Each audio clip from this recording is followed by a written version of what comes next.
स्वागत है आप सभी का CNN के हब में। और आज हम पढ़ने वाले हैं मध्य प्रदेश के प्राचीन राजवंश। मध्य प्रदेश के इतिहास में इन प्राचीन राजवंशों का क्या महत्व रहा, कौन से राजा मध्य प्रदेश के किस भूभाग पर रूल करते थे और उनके कौन से ऐसे उत्तराधिकारी हुए जिनके नाम पर वर्तमान के शहर बसाए गए हैं मध्य प्रदेश में। जैसे राजा भोज, एक आपने लोककथी एक कहावत सुनी होगी, कहाँ राजा भोज कहाँ गंगू और तेली। 2022 में भी आज भी आप राजा भोज की इस कहावत को कहीं ना कहीं फिल्मों के माध्यम से या कहीं ना कहीं एक मित्रता में भी सुनते होंगे। कब हुई ये घटना जिससे ये कहावत निकल कर आई? आपने एमपीपीएससी का जो न्यू पैटर्न था 2020 का जो प्रश्न पत्र था एमपीपीएससी का, उसमें यह प्रश्न पूछा गया था कि राजा भोज के कौन से कवि ने जैन धर्म अपना लिया था, तो आंसर करना था धनपाल। क्या धनपाल अकेला था जैन धर्म अपनाने वाला? क्या मांडू की राज सत्ता पर उन मुगल शासकों के समय पर भी कोई जैन धर्म के शासक थे या उनके साहित्यकार रचयिता थे? तो मैं कहूंगा हाँ थे। और इस तरह का कंटेंट आपको मध्य प्रदेश जनरल नॉलेज में मैं लिख दूं, कहीं पर भी पढ़ने को नहीं मिल सकता है। ये कंटेंट अपने आप में एक शोध और अनुसंधान का कंटेंट है। यहां पर हर एक शब्द, हर एक लाइन में पढ़ाया गया कंटेंट अपने आप में एक वेरीफाइड है, प्रमाणित कंटेंट आपको यहां पर डिलीवर किया जा रहा है। कंटिन्यू लेक्चर नहीं मिलने का कारण यही है। और मैं आपको बता दूं कि आपका जो मेन एमपीपीएससी का जो एग्जाम है 19 जून को जो होना है वो आगे बढ़ेगा। क्यों? कि 19 जून को पंचायत चुनाव है, या कहें कि जून के महीने में मध्य प्रदेश में पंचायत चुनाव का आयोजन किया जाएगा। फिर भी हमने आपसे वादा किया है कि 2 महीने में ये कोर्स आपका कंप्लीट हो जाएगा और ये 30 मई तक आपका पूर्ण रूप से कंप्लीट हो चुका होगा। आइए अब हम आगे बढ़ते हैं। आपने देखा नंदवंश। नंदवंश मध्य प्रदेश में आपको पढ़ने को नहीं मिलता है। नंदवंश के जो राजा थे बड़े ही प्रतापी और समृद्धशाली थे। इनका साम्राज्य दूर दूर तक फैला था और इसी में से एक मध्य प्रदेश का पार्ट भी था। यह पहला गैर क्षत्रिय राजवंश था। याद रखना है निम्नलिखित में से कौन सा गैर क्षत्रिय राजवंश था, तो आप आंसर करेंगे वह है नंदवंश। और इसके जो संस्थापक थे वह महापद्मनंद थे। ये संस्थापक थे और इनके उत्तराधिकारी होते हैं घनानंद वगैरह। ये वही घनानंद है जिसको पराजित कर चंद्रगुप्त मौर्य साम्राज्य की नींव डालते हैं। पुराणों में कितने नंदवंशीय राजाओं का उल्लेख हमें पढ़ने को मिलता है? तो 9 नंदवंशीय राजाओं का उल्लेख किया गया है। संस्थापक का नाम आपको याद रखना है। पुराणों में यह बताया गया है कि महापद्मनंद ने सभी क्षत्रिय कुलों यानी कि इक्ष्वाकु, पांचाल, हेय, कलिंग, अश्मक, कुरु, मैथिल, सुरसेन आदि राज्य मगध साम्राज्य में सम्मिलित कर लिए थे। महापद्मनंद कोई सामान्य शासक नहीं था, यह एक शक्तिशाली शासक था। और आपको जानकर ये हैरानी भी होगी, और वैसे भी इतिहास में मैंने आपको पढ़ाया है कि जो घनानंद था वह सिकंदर का सेनापति था। घनानंद सिकंदर के समकालीन था, यानी कि वह सिकंदर का सेनापति था। याद रखना है कलिंग और मैसूर तक अपने राज्य का विस्तार करते हैं ये, और इसी विस्तार में हमारा मध्य प्रदेश का पार्ट भी इनमें सम्मिलित हो जाता है। विदिशा, एरन ये प्रमुख केंद्र थे नंदवंश के। याद रखना है कि मध्य प्रदेश के कौन से भूभाग पर नंदवंश राजाओं का राज रहा, तो आप आंसर करेंगे विदिशा, एरन ये प्रमुख थे। वहीं बड़वानी मध्य प्रदेश से नंदवंश की मुद्राएं प्राप्त हुई है। मध्य प्रदेश में अगर किसी क्षेत्र से नंद वंश की मुद्राएं प्राप्त होती है तो वह है बड़वानी मध्य प्रदेश से। अब बड़वानी मध्य प्रदेश कहां पर है? तो यह है निमाड़ का पार्ट है। और इस जिले की अगर हम भौगोलिक स्थिति की बात करें तो यह दक्षिणी पश्चिमी जिला है मध्य प्रदेश का। बस इतना याद रख लीजिएगा। अब हम चर्चा करते हैं मौर्य साम्राज्य की। मौर्य वंश के बारे में वैसे भी मैंने आपको बहुत डिटेल में पढ़ा दिया है। आप इतिहास का जो चैप्टर है वहां पर मौर्य वंश के बारे में बहुत अच्छे से समझ सकते हैं। यहां पर पॉइंट टू द पॉइंट आपको पढ़ना है। चंद्रगुप्त मौर्य चाणक्य की हेल्प से अंतिम नंद वंश शासक घनन को पराजित कर देता है और मात्र 25 वर्ष की आयु में 321 ईसा पूर्व में मगध के शासन पर आसीन होता है और मौर्य साम्राज्य की स्थापना करता है। चंद्रगुप्त मौर्य की विजय की अगर हम बात करें तो यह अधिकांश प्रदेशों के समान मध्य प्रदेश भी इसमें शामिल था और मौर्य साम्राज्य का हिस्सा बनता है। बिंदुसार के समय अवंती प्रदेश का प्रांतपंथी कौन था? तो अशोक था, जिसका उल्लेख बुद्ध घोष की रचना में किया गया है। अपने पिता की मृत्यु के बाद यह मगध का राजा बनता है। याद रखना है कि अशोक 2 स्थानों का सूबेदार था, एक तक्षशिला और उज्जैन। जब तक्षशिला में विद्रोह होता है तो सुमित शांत नहीं कर पाता है तो अशोक करता है, तो अशोक को तक्षशिला की भी सूबेदारी सौंपी जाती है। वहां की जनता रिक्वेस्ट करती है कि हमारे सूबेदार होंगे अशोक। बिंदुसार की जैसे ही मृत्यु होती है उसके बाद अशोक राजा बनते हैं। अशोक के शिलालेख मैंने आपको पढ़ा दिए हैं। और सिंहासन पर बैठने के बाद अशोक ने देवनाम प्रिय की एक उपाधि धारण की, या कहें कि उसको प्रियदर्शी कहा गया है, कहीं कहीं उसे धर्मलोक के नाम से भी बतलाया गया है। अशोक का सचित्रण अभिलेख जो है उसके बारे में भी आपको मैं पढ़ा चुका हूं। वह सांची मध्य प्रदेश से मिलता है, जहां पर अशोक का चित्र भी है और अभिलेख का उल्लेख भी किया गया है। तो इस तरह से आपने मौर्य साम्राज्य को यहां पर समझा है। अभी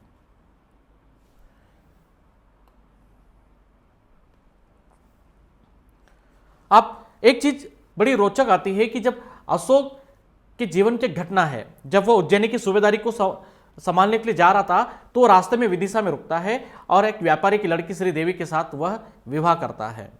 महाबोधि वंश में देवी का नाम बताया गया है वैदिश महादेवी, ये उल्लेखित मिलता है। और इसके कुल को लेकर भी प्रश्न पूछा जाता है कि कौन से कुल से संबंधित थी। याद रखिए, कुल आपको बताना है, यह शाक्य कुल की बताई गई है।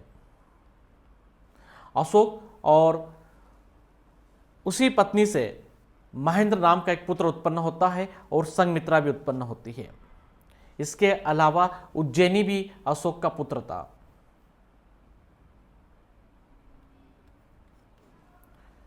मौर्यकालीन सम्राट अशोक के द्वारा निर्मित लघु शिलालेख मध्य प्रदेश में आपको देखने को मिलेंगे, जिसमें गुर्जरा, सिंधोन के तोरिया 273 से 236 ईसा पूर्वक। इसकी लैंग्वेज की बात करें लेख की तो पाली भाषा में है। और मगध और अशोक दोनों का नाम मिलता है। अशोक का नाम यहाँ पर बताया गया है देवनाम प्रिय या प्रियदर्शी उल्लेख किया गया है। ये जिला दतिया में पड़ता है। एक चीज याद रखिए, अशोक का नाम अशोक होना यह प्रमाणित होता है मध्य प्रदेश के दतिया जिले के गुर्जरा, जिसे सिंधोन की तोरिया कहते हैं। दूसरा है रूपनाथ, 232 ईसा पूर्व का है। यह बौद्ध धर्म का पालन करने के लिए पाली भाषा में एक आदेश दिया गया है। ये जिला कटनी में पड़ेगा। इसके पहले जिला जबलपुर आप पढ़ते थे, अपडेट हो जाइए। कटनी अलग अलग डिस्ट्रिक्ट है तो याद रखना आपको, ये कटनी में पड़ता है अब। तीसरा है सांची, यह मालवा का सबसे प्राचीन अभिलेख माना जाता है, जिला रायसेन मध्य प्रदेश। सरामरु, यहां पर अशोक के पुत्र और महेंद्र कुमार की यात्रा का उल्लेख है, यानी कि पिता पुत्र दोनों के शिलालेख आपको यहां पर देखने को मिलेंगे अभिलेख। ये पानगुराड़िया में पड़ता है, बुधनी के पास में। तो इस तरह से आपने देखा यहां पर मौर्य एम्पायर को। और अच्छे से पढ़ना है तो हिस्ट्री वाला जो चैप्टर है उसको जाइए और पढ़िए वहां पर। हालांकि यहां पर तो संक्षिप्त में है, क्योंकि मध्य प्रदेश के राजवंशों में इतना ही आपसे यहां पर पूछा जाएगा और इससे ज्यादा गहराई में आपको पढ़ा चुका हूं।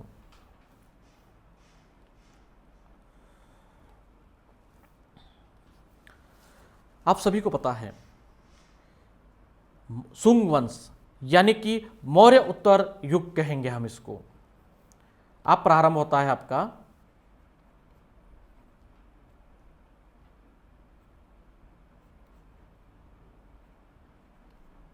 मौर्योत्तर युग का। यह युग क्या था, कैसे था, यह जानना भी आपके लिए बेहद जरूरी है। देखिए, सुंग वंश की उत्पत्ति कैसे होती है वो हम समझेंगे।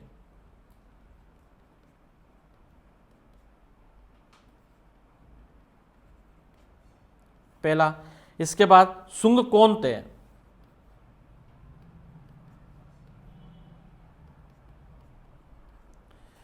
इसके बाद पुष्यमित्र सुंग का चैप्टर आ जाएगा, राज्य विस्तार, राज सिंहासन और विदर्भ के साथ युद्ध। आइए समझते हैं। सुंग वंश सिंहासन का अधिकार यानी कि मध्य प्रदेश के एक बड़े भूभाग पर मौर्य वंश के पतन के बाद यह कहे कि उनका सेनापति सुंग वंश का अधिकार होता है। सुंग वंश का संस्थापक पुष्यमित्र सुंग था, जो कि वृहद्रथ का सेनापति था। अंतिम मौर्य सम्राट जो वृहद्रथ था, जो एरन से रूल करता था। ये कहां से करता था? एरन, जो वर्तमान का सागर डिस्ट्रिक्ट में पड़ता है, ये आपका है ना। तो ये एरन से रूल करता था, जिसने 187 ईसा पूर्व में वृहद्रथ को सेना के निरीक्षण के लिए पाटलिपुत्र बुलाया।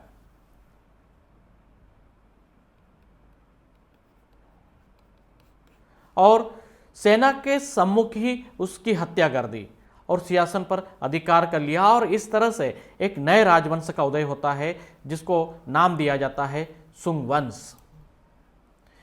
तिब्बत के इतिहासकार तारानाथ के लेख में भी सुंग वंश की हमें जानकारी प्राप्त होती है। यह जरूर याद रखना है। ये बड़े साहित्यकार रहे हैं तारानाथ। तो किसके लेख में हमें सुंग वंश की जानकारी प्राप्त होती है, तिब्बत के कौन से राइटर है, इतिहासकार है, तो वह तारानाथ। इनका नाम याद रख लीजिएगा, इतने में आपका काम हो जाएगा। राज्य विस्तार की अगर हम बात करें तो पुष्यमित्र एक बड़े साम्राज्य के स्वामी थे। बौद्ध धर्म ग्रंथ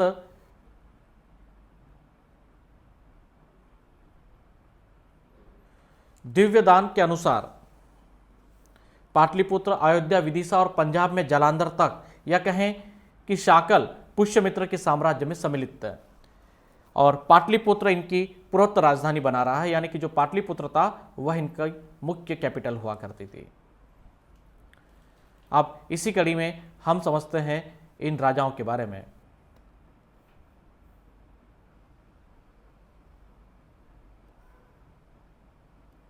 चलिए, तो मैंने जैसे कहा कि प्रारंभिक जीवन पर हम प्रकाश डालेंगे, सुंग कौन थे उसको लेकर हम चर्चा करते हैं।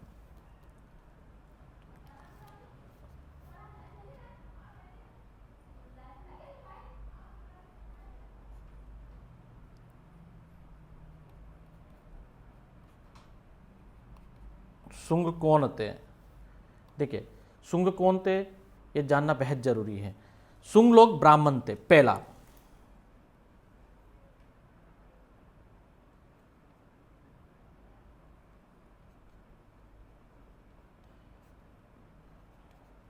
दूसरा, पाणिनि ने इन्हें भारद्वाज गोत्र का बताया है।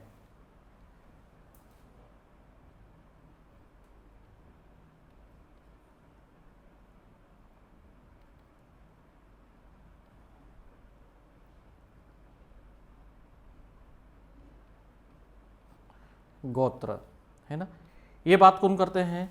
अष्टाध्यायी के जो रचिता है पाणिनि, उनके अनुसार बताया गया है कि सुंग वंश जो है वह भारद्वाज गोत्र का है।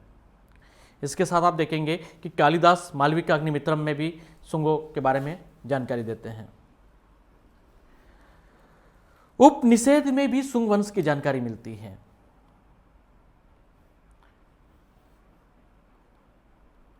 आप कौन से उपनिषद में सुंग वंश की जानकारी मिलती है तो वो देखिए आप।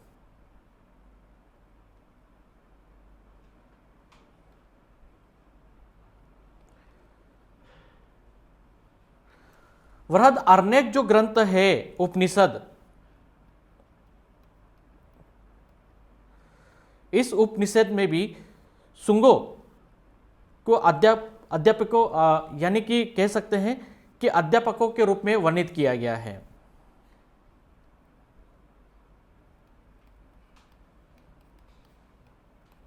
के रूप में उनको वर्णित किया गया है। कालिदास बताते हैं मालविका अग्निमित्रम में, जो आगे हम पढ़ेंगे। तो इस तरह से सुंग कौन थे वह जानकारी हमें मिलती है। ग्रंथ आपको बता चुका हूं मैं, जो बहुत अच्छे से आपको पता है। मालविका अग्निमित्रम में आप देखेंगे विदर्भ युद्ध का वर्णन मिलता है। आप कैसे समझिए।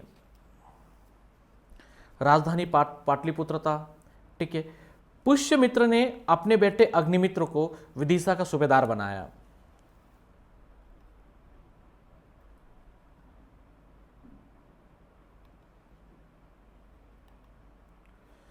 पुष्यमित्र ने किसको बनाया? अग्निमित्र को। कहां का सूबेदार था? विदिशा का। याद रखो, कहां का सूबेदार बनाया था? विदिशा का। देखिए, इनकी मुख्य राजधानी पाटलिपुत्र थी, है ना, और प्रतिनिधि के तौर पर यानी कि सूबेदारी संभाल रहा था यहां पर अग्निमित्र। ये जरूर याद रखना, अगर मुख्य राजधानी पूछी जाए तो आप आंसर करके आएंगे सिर्फ पाटलिपुत्र।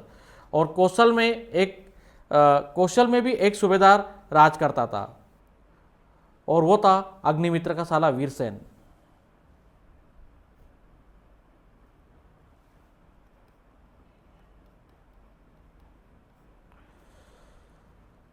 तो कौशल में आप देखेंगे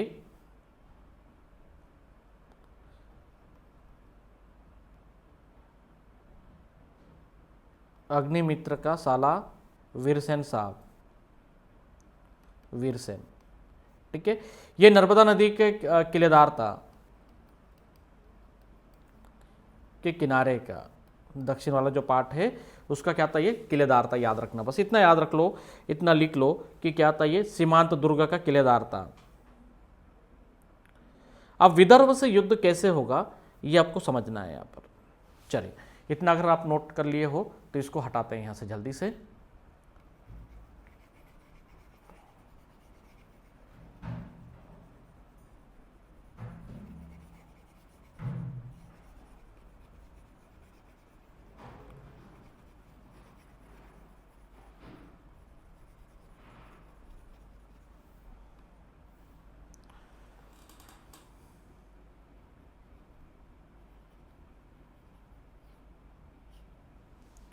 विदर्भ से युद्ध। अब कहाँ है भैया विदर्भ? देखो विदर्भ कहाँ है, अपन देखते हैं ना। देखो बेटा, ये विदर्भ है तुम्हारा।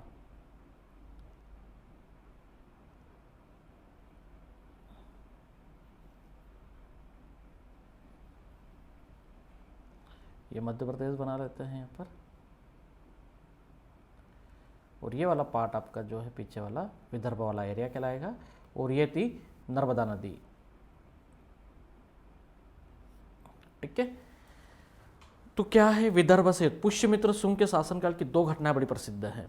एक विदर्भ का युद्ध और दूसरा यूनानियों का आक्रमण।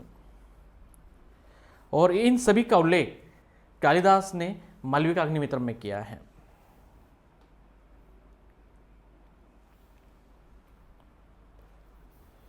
विदर्भ एक नया राज्य था, आपको सिर्फ मैप पर समझना है, और उसका शासक यज्ञसेन था।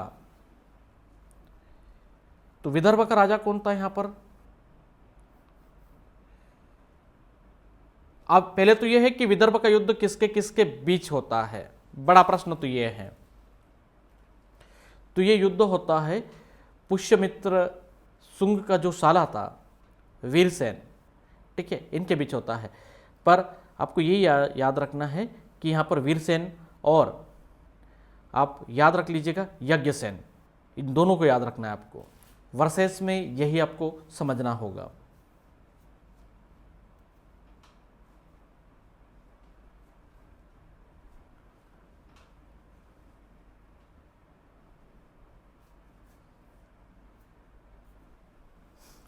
तो आप कैसे समझिए। तो यह युद्ध अगर देखा जाए तो राजा प्रतिनिधि के तौर पर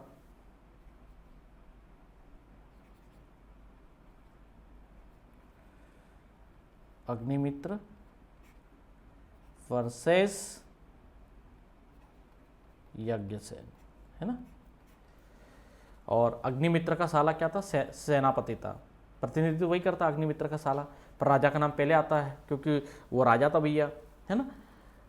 वीरसेन था इसका साला,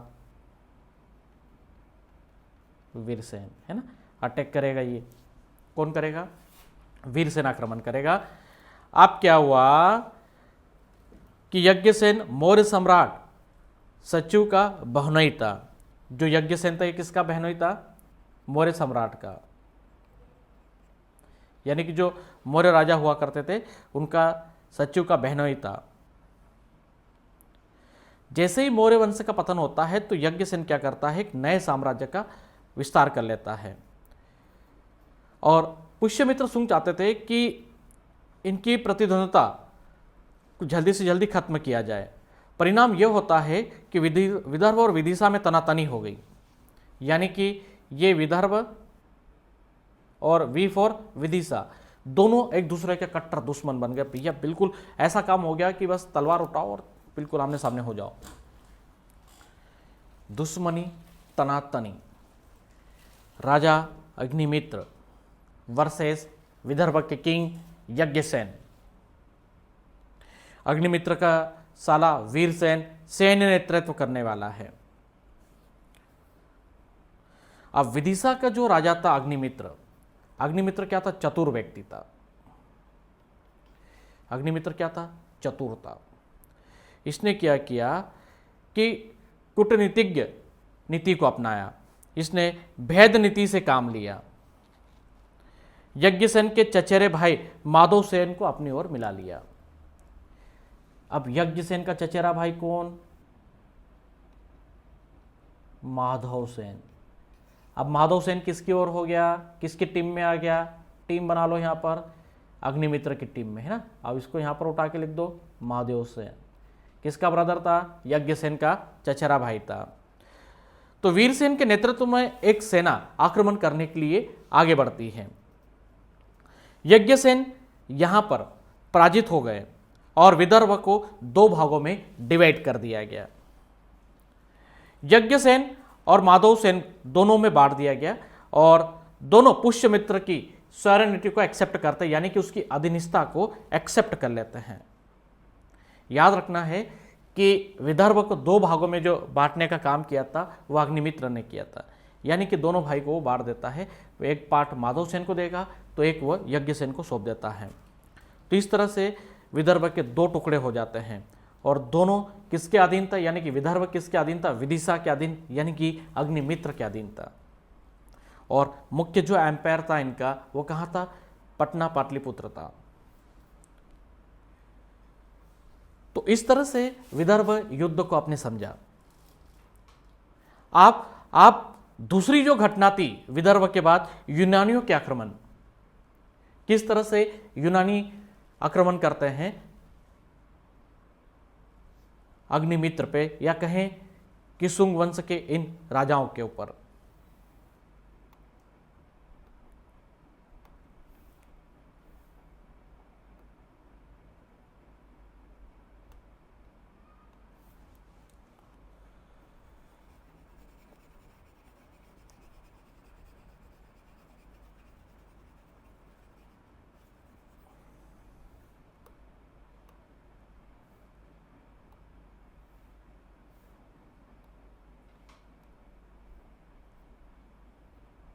गुड, पतली वाली पेन है, ठीक है, ओके। तो आप यूनानियों के आक्रमण हेडिंग लगा लीजिएगा।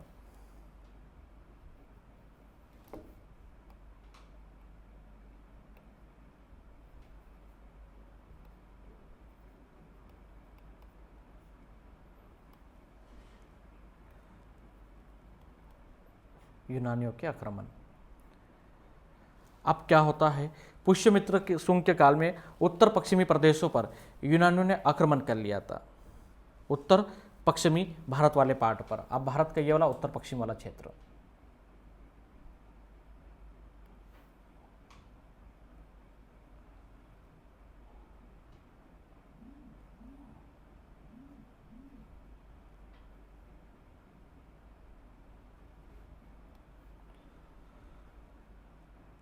ये उत्तर और ये पश्चिम वाला, यानी कि ये वाले भूभाग पर इन लोगों का आधिपत्य हो गया।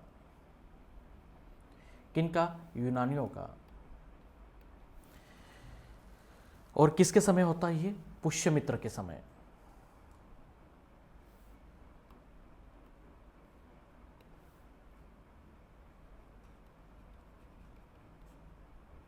किसके समय पर? पुष्यमित्र के शासनकाल में। पतंजलि ने महाभाष्य में इसके बारे में लिखा है, यानी कि यूनानियों के आक्रमण की जानकारी पुष्यमित्र पर जब हुआ था, इसकी जानकारी हमें पतंजलि के महाभाष्य में से मिलती है। अब पतंजलि यानी कि बाबा रामदेव वाला पतंजलि नहीं है ना।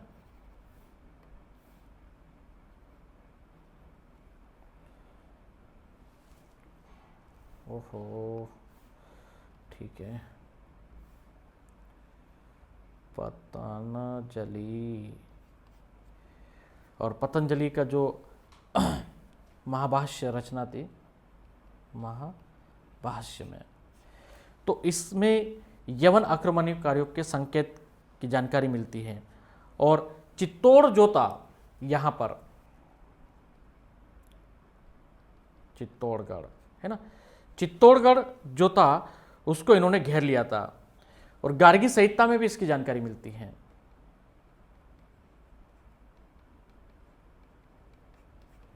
यानी कि दो रचनाएं बहुत महत्वपूर्ण हैं। यूनानी कहां से कैसे पहुंचे थे? इन्होंने सबसे पहले पांचाल क्षेत्र को जीता, इसके बाद ये आगे बढ़ गए और कहां पहुंच गए? पांचाल के बाद ये मथुरा, मथुरा के बाद ये धीरे धीरे आगे बढ़े और पाटलिपुत्र आ गए, यानी कि यहां पर पहुंच गए पाटलिपुत्र। और पाटलिपुत्र पुष्यमित्र शुंग की राजधानी थी। तो यवन शासक के आक्रमण हुए और कुछ विद्वान ये भी मानते हैं कि यवन आक्रमणकारियों ने ये कहते हैं कि अब फिर इनकी संधि हो गई। पुष्यमित्र की विजय सेना और उसके जो नाती थे, पुष्यमित्र की जो विजय सेना के जो नाती थे, वसुमित्र, नाती वसुमित्र के नेतृत्व में आश्वमेध यज्ञ के घोड़े के साथ पश्चिमोत्तर भारत में घूम रही थी और यवनों ने इसी समय यहां पर आक्रमण कर दिया। इसकी जानकारी आप वसुमित्र के पास पहुंचती है। वो सिंधु नदी पर उसे रोक लेता है और वसुमित्र उसको पराजित कर देता है। और वसुमित्र क्या करते हैं कि इन सभी को पराजित कर देते हैं। यवन आक्रमणकारियों में आपस में फूट पड़ जाती है और इसलिए शुंग उन्हें परास्त करने में सफलता हासिल कर लेते। तो ये दो युद्ध के बारे में बहुत अच्छे से आप याद रख लीजिएगा। एग्जाम में प्रश्न आते हैं, पूछे जाते हैं कि भाई क्या घटनाएं घटी थी। तो अयोध्या में एक लेख मिलता है जहां पर यह बताया गया है कि भाई आश्वमेध यज्ञ हुआ था।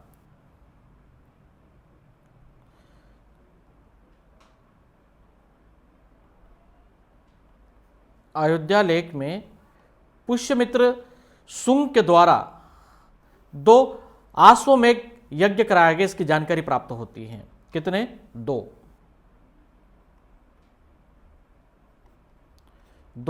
आश्वमेध यज्ञों का उल्लेख किया गया है। तो इस तरह से ये याद रखना है कहां से जानकारी प्राप्त होती है, तो अयोध्या से होती है। चलिए ये हो गया। अब दूसरा चैप्टर और नोट करते हैं यहां पर फटाफट में।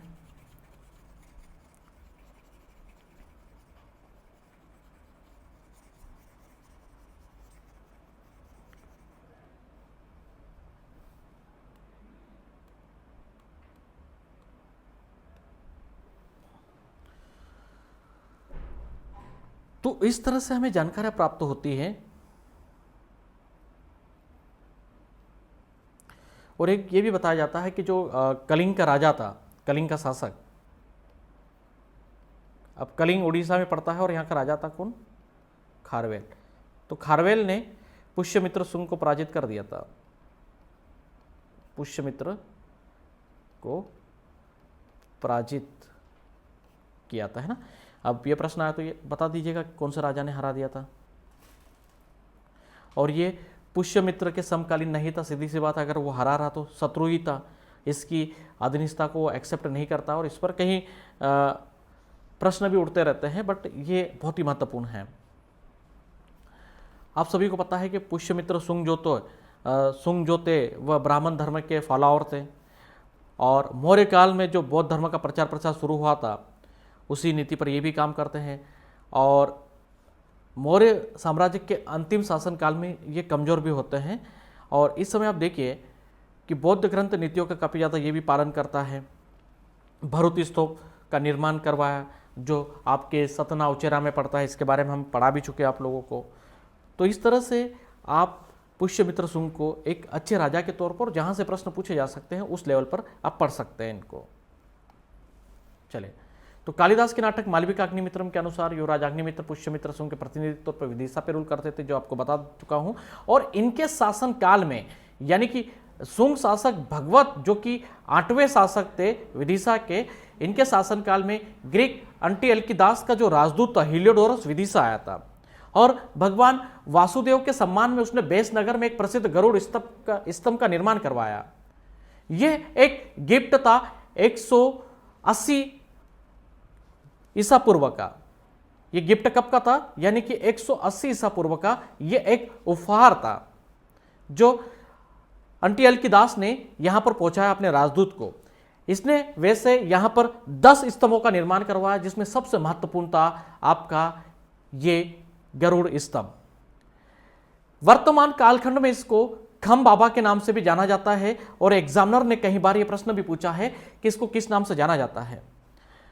भगवत सुंग विदिशा में अदालत निर्माण के लिए भी जाना जाता है, यानी कि किसी भी प्रजा की जो भी समस्या होती थी उसके लिए इसने एक मजिस्ट्रेट बना रखा था, एक शासक हुआ करता था जो इस तरह का एक पूरा सिस्टम बनाया था उसने।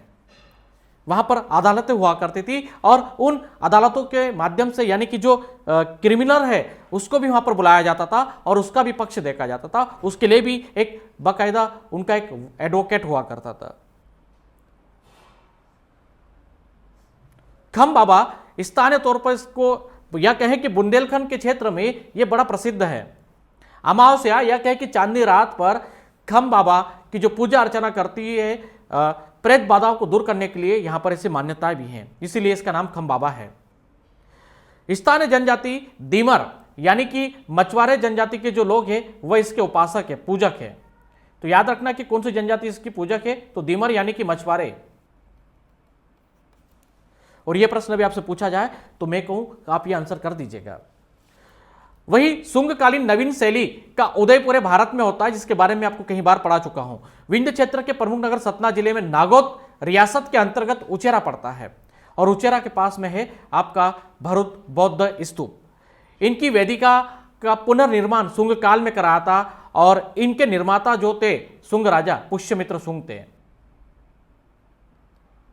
यानी कि जो सुंग काल में तो निर्माण हो रहा है, बट उस किंग का नाम क्या था? तो वो थे पुष्यमित्र सुंग। सन 1873 में अलेक्जेंडर कनिंघम ने इनको एक्सप्लोर किया, इनको डिस्कवर किया। यहां पर पूर्वी प्रवेश द्वार पर तोरणा के रूप में उसको जाना जाता है, ये जरूर याद रख लीजिएगा। उसको किस नाम से पूर्वी प्रवेश द्वार को पहचाना जाता है? जो भरूत स्तूप का है तो उसको तोरणा द्वार के रूप में जाना जाता है। अशोक द्वारा बनाए गए सांची स्तूप क्रमांक 1 की 4 दीवारी के बीच का जो खंड का प्रस्तर जो बढ़ा दिया गया था जुड़ाई करके, और उसका निर्माण भी सुंग काल में करवाया गया था। और सुंग काल में सबसे पहले पत्थरों का उपयोग होना आरंभ हुआ था। ये चैप्टर भी आपके लिए रामबाण है। हर एक कंटेंट आपके लिए संजीवनी बूटी से कम नहीं है। इस वक्त वर्तमान मध्य प्रदेश जनरल नॉलेज में जमाने भर की पुस्तकें हैं और जमाने भर का कंटेंट है, या कहें कि लाखों रुपए की आपसे फीस वसूली ली जाती है और अप्रमाणित डाटा आपके हाथों में सौंप दिया जाता है और आपको कहा जाता है कि जाइए पढ़िए और क्रैक कीजिए एग्जाम। आप खुद सोच लीजिए, उन पुस्तकों को उठा लीजिए जो आपके पास है। आप YouTube पे सर्च कर लीजिए या बड़े बड़े संस्थाएं जो प्रदेश में वर्तमान में संचालित है उनके डाटा को मैच कर लीजिए और CNN के हब का ये डाटा उनसे मैच कर लीजिएगा। जमीन आसमान का फर्क नजर आएगा। और याद रखिए, अगर कोई आपको ये कहता है कि इस तरह का कंटेंट या कहे कि इतना डीपली कंटेंट एग्जाम में नहीं पूछा जाता है, तो समझ जाइए कि उसको खुद को ये नॉलेज नहीं है। जिसको ये ज्ञान नहीं है वही ऐसी बात आपके सामने करेगा, या आपके दोस्त कर सकते हैं, आपके मित्र कर सकते हैं। मेरा एक ही टारगेट है, आपको सत्यता से अवगत कराना और सत्य कंटेंट आपके सामने लाना। एमपीपीएससी हमेशा सत्य कंटेंट को ही अपनी वरीयता प्रदान करता है। पिछले एमपीपीएससी में मेरे 36 प्रश्न, जो आप पूरे 36 क्वेश्चन जो एमपीपीएससी में आपने देखे तो पूरे पूछे गए थे। एमपीजीके का एक भी क्वेश्चन 19-20 नहीं था। यहां पर आपको यह भी बताया जाता है कि जो सांची की 4 दीवारी है, या कहें कि बीच का जो खंड है, उसका निर्माण सातवाहन राजाओं ने करवाया था। पूरी तरह से गलत है। यहां पर 4 दीवारी और बीच का जो स्तूप खंड है, ये वाला, हम इस स्तूप खंड की बात कर रहे हैं। इसकी आकृति बढ़ा दी गई थी, यानी कि इसका मुख्य निर्माण अशोक के समय काल पर हुआ था। खंडों प्रस्तरों का जुड़ाई करके आकार जो बढ़ाया गया था वो शुंग काल में हुआ था।